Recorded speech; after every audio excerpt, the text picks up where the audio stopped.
Good morning, children. How are you all? Children, I hope you all are fit and fine.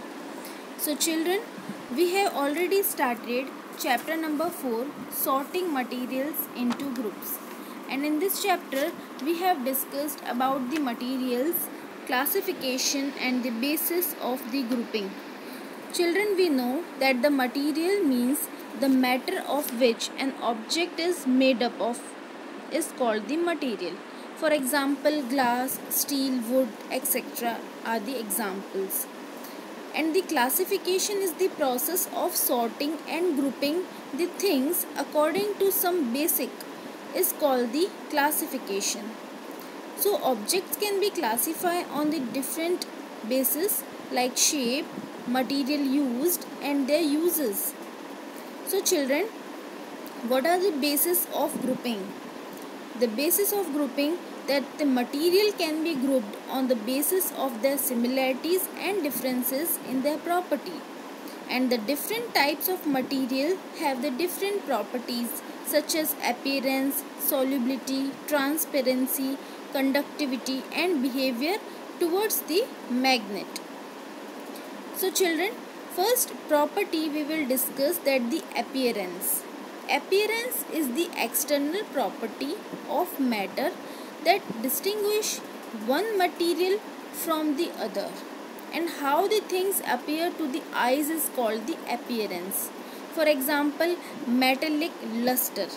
Some materials have shine on them is called the luster, and the material has luster, for example gold, silver, copper, while non-metal has no luster, for example gases, sulfur, these have no luster.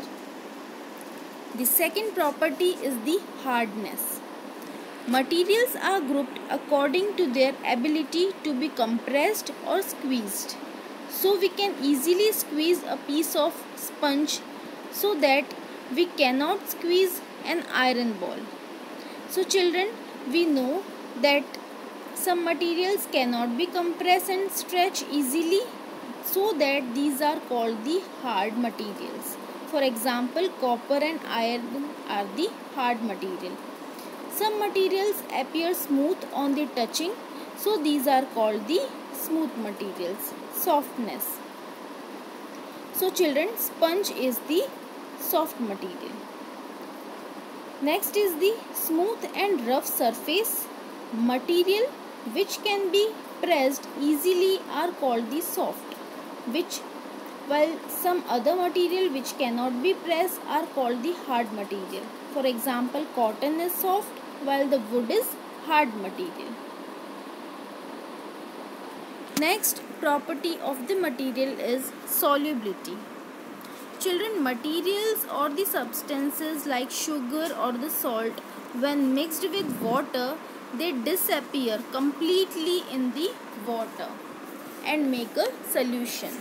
So children, what is soluble substance? Soluble substance that are dissolved in the water are called the soluble substance, and the insoluble substance means these substances that are not dissolved in water are called the insoluble substance. So children, solute is the substance which dissolve in a liquid is known as solute. For example, sugar and salt is solute, and the liquid means the water in which the solute is dissolved is known as solvent, and together the solute and solvent make up a solution. So children, some are the miscible liquids and some are immiscible, means those liquid which mix well with the water are said to be miscible liquid, and immiscible means substances which do not mix well with water are immiscible in water. So the solubility of the gases in the water is very less, but yes, the gases are soluble in the water.